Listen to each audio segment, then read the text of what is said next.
आइए सुनते हैं आज की कथा। बोलिए कृष्णचंद्र भगवान की जय। जिसमें संत तत्व मैं पूरा नहीं उसमें डाली हूँ वीडियो में, तो आज संत तत्व केवल पढ़ती हूँ, सुनिएगा। संत के बारे में क्या कहा गया है हमारे पुराण में कि संत कैसा होना चाहिए, संत किसे कहते हैं, संत के लक्षण क्या हैं। तो यही है संत के बारे में। तो कहते हैं जीव ज्ञान का अधिकारी होता है।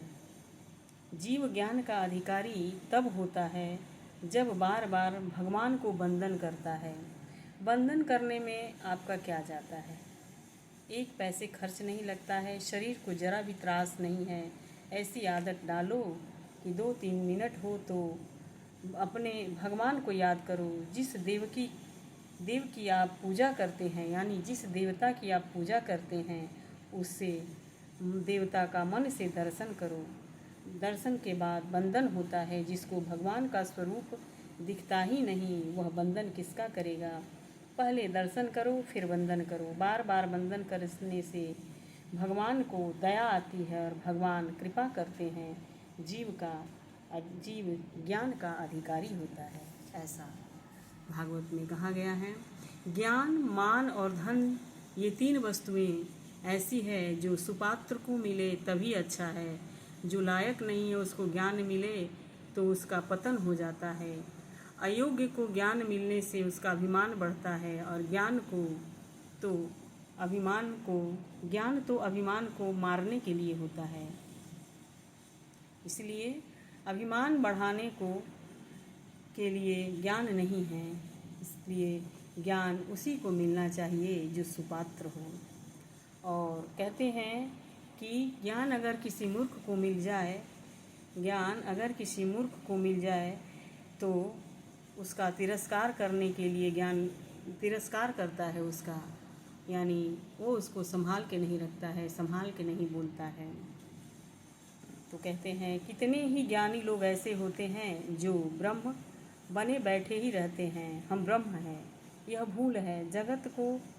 जिसको ब्रह्म रूप में जगत दिखता है, सब में जिसको परमात्मा का दर्शन होता है, उसी को आत्म स्वरूप परमात्मा का अनुभव होता है। जब तक जगत ब्रह्म रूप से नहीं दिखता, तब तक आत्मस्वरूप में परमात्मा का अनुभव नहीं होता है। जगत को ब्रह्म भाव से देखो, ऐसा हमारे संत कहते हैं। और प्रथम स्कंद में आचार्यों ने अधिकार लीला माना है। जिसका अधिकार सिद्ध होता है उसको संत मिलते हैं। संत के पास संत आते हैं, दुर्जन के घर में संत नहीं जाते। कदाचित जाए तो दुर्जन को संत में दोष ही दिखाई देता है उसको, यानी अगर दुर्जन है तो उसके घर में संत जाता है तो उसमें भी उसको दोष दिखाई देता है। ऐसा हमारे आचार्यों ने भागवत पुराण में लिखा है। और संत कैसे होते हैं। संभव है किसी साधु संत को क्रोध आता हो, मतलब किसी साधु संत को जो सचमुच में साधु हैं, संत हैं, उनको क्रोध बहुत कम आता है। हमारे जैसे संसारी मानव के क्रोध में और संत के क्रोध में बहुत अंतर है। संसारी मानव अपना स्वार्थ सिद्ध करने के लिए क्रोध करता है, जबकि संत दूसरों का कल्याण करने के लिए क्रोध करता है। मानव के क्रोध वैर है, द्वेष है, और संत के क्रोध में प्रेम भरा हुआ है। संत प्रेम से क्रोध करते हैं। ऐसा देखा जाता है कि संत जिस पर क्रोध करते हैं उसका कल्याण हो जाता है, और संत जिसको अपना समझते हैं, जिसका कल्याण करने की उनको भावना होती है, उसी के ऊपर वह क्रोध भी करते हैं। हालांकि संतों में भी दोष होता है। इस संसार में निर्दोष एक परमात्मा श्री कृष्ण है। केवल भगवान ही, यानी श्री कृष्ण ही निर्दोष है। निर्दोष भगवान श्री राम है, निर्दोष भगवान शंकर है। सभी में एक आध दोष होता है, शास्त्रों में ऐसा लिखा है। जो मलमूत्र से भरे हुए शरीर रहता है उसने बड़ा भारी पाप किया है। उसने महान भूल की है। इसीलिए मलमूत्र से भरे हुए शरीर में वह आया है। संतों में एक आध दोष होता है, किंतु संतों में अनेक सद्गुण होते हैं। दुर्जन को संत में दोष दिखता है, जो अपने को बड़ा सयाना समझता है। ऐसा मानव भगवान में भी भूल यानी खोजता है, यानी भगवान में भी दोष खोजता है।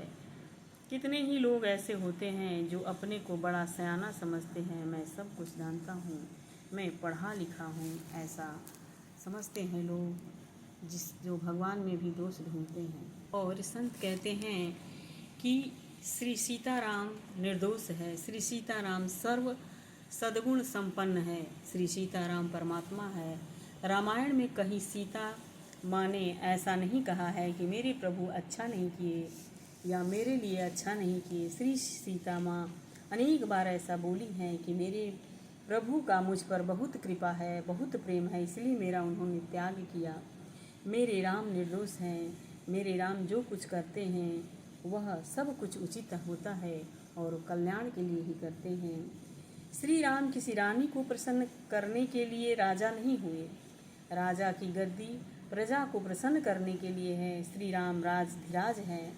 एक बाजू में अयोध्या की प्रजा है और एक बाजू में श्री सीता जी है। राम मध्य में है। रामचंद्र जी विचार करते हैं कि प्रजा ने मुझे राजा बनाया है, प्रजा को सुखी करने के लिए ही मैं राजगद्दी पर बैठा हूँ, और इसलिए राजा की राजगद्दी सुख भोगने के लिए नहीं होती है, बल्कि राजा की गद्दी प्रजा को सुखी करने के लिए होती है। राम सब कुछ जानते हैं, श्री सीता जी निर्दोष हैं। यहाँ ये है कि जब सीता जी को वनवास दिया गया है, उस पर ये उदाहरण दे रहे हैं संत। और सीता जी निर्दोष हैं, सीता जी महान पतिव्रता है, यह जानते हुए राम जी ने त्याग किया है। रामचंद्र जी ने स्त्री धर्म को गौण किया है और राजधर्म को महत्व दिया है। राम राजाधिराज है। मानव की बुद्धि बिगड़ी हुई है, क्षुद्र बुद्धि है। वह अपनी क्षुद्र बुद्धि से प्रभु की मंगलमय लीला का विचार करता है। उसको भगवान की लीला में दोष दिखता है, संतों में उसको दोष दिखता है।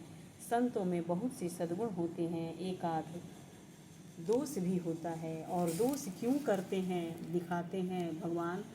हम अपने मन से अपने अंदर कुछ भी नहीं परिवर्तन ला सकते हैं, ऐसा इस पूर्व भागवत पुराण को पढ़ने से अनुभव होता है। जो कुछ भी करते हैं हमारे दिन में, दिनचर्या में, हमारे जीवन में, सब भगवान ही करते हैं। तो कहते हैं कि संतों में एकाध दोष होता है, और संतों के हाथ से भी कभी कभी भगवान को अपना कोई कार्य कराने की इच्छा होती है, तो उनमें भी कुछ दोष उत्पन्न कर देते हैं।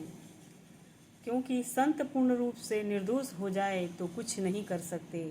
संतों में एकाध दोष भगवान रखते ही हैं। जैसे कि उदाहरण के तौर पर माताएं जब घर से बाहर जाती हैं तो अपने बालक को श्रृंगार करती है। यद्यपि बालक को श्रृंगार करने की इच्छा नहीं होती है, बालक रोता है तो भी माँ उसको श्रृंगारती है, क्योंकि बालक को श्रृंगार में माँ को सुख मिलता है।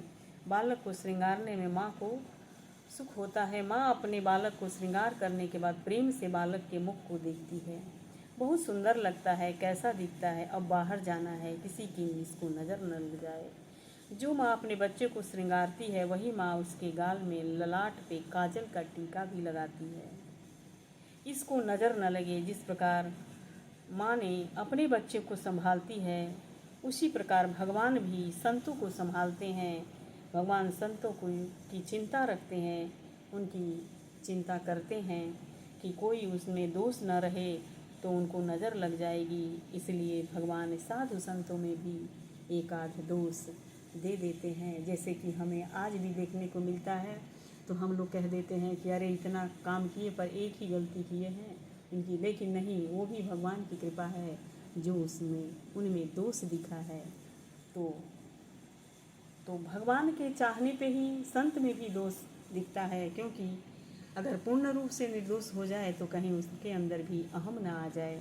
तो इसलिए कभी कभी जब ऐसा समय आता है, मौका आता है कि हाँ अब हमारा भक्त गड़बड़ाने वाले हैं, तो एक आध दोष उनके ऊपर उत्पन्न हो जाते हैं, ऐसे कार्य करा देते हैं कि सभी दुनिया उनको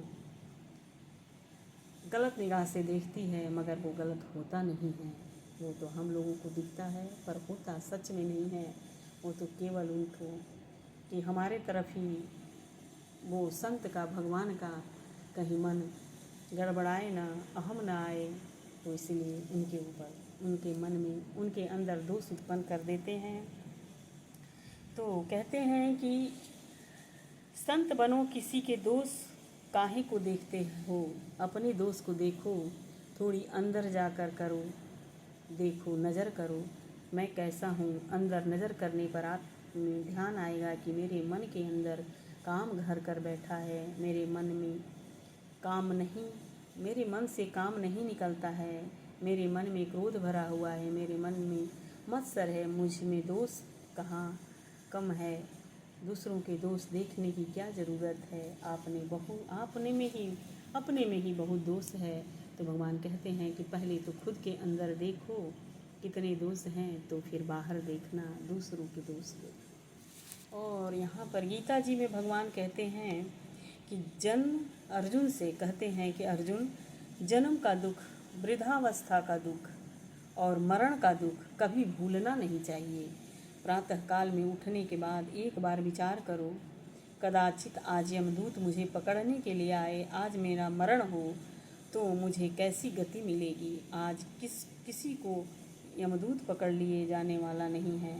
घबराना नहीं, थोड़ा विचार करके देखो, केवल विचार करो, क्योंकि मौत तो जब आएगी तब आएगी। लेकिन भगवान ने कहा कि मान लो कि अभी आ जाए तो क्या करोगे। और कदाचित आ जाए तो मैं स्वर्ग जाऊंगा कि नरक में जाऊंगा, मेरी कैसी गति होगी। इसलिए प्रातः काल में उठने के बाद मरण के दुख को याद करो, क्योंकि मरण ही सत्य है। इसलिए जन्म, मरण और वृद्धावस्था, तो जन्म तो है, वृद्धावस्था भी है, मरण आने वाला है, तो इसको कभी भूलना नहीं चाहिए। प्रातः रोज़ मरण का स्मरण करनी चाहिए और भगवान का वंदन करना चाहिए कि जो जितने पल ही मेरी सांसें चल रही है, आपका मेरे मुख से आपका नाम हमेशा निकलता रहे। यही कथा ये वाली समाप्त होती है। आगे की कथा है भागवत के अधिकारी और श्रोता कौन है। तो आगे की कथा में बोली जय श्री कृष्णा, राधे राधे। कोई गलती हो तो क्षमा कीजिएगा, मुझे पढ़ने नहीं आता है, बस केवल किताब में बाँच के पढ़ के सुना रही हूँ, क्योंकि मुझे अच्छा लगता है। तो मैं वीडियो बना के भी डाल देती हूँ, कभी मेरी भी वृद्धावस्था आए तो मैं अब वीडियो सुन सकूँ, तो मुझे समझ में नहीं आएगी मेरी अपनी बातें। तो इसलिए आप लोग भी सुनिए, एक बार ज़रूर सुनिए जो मैं कथा लिखा है। मैं बहुत से उदाहरण भी लिखे हैं, लेकिन मैं नहीं पढ़ी हूँ, क्योंकि वो समझ में नहीं आएगा।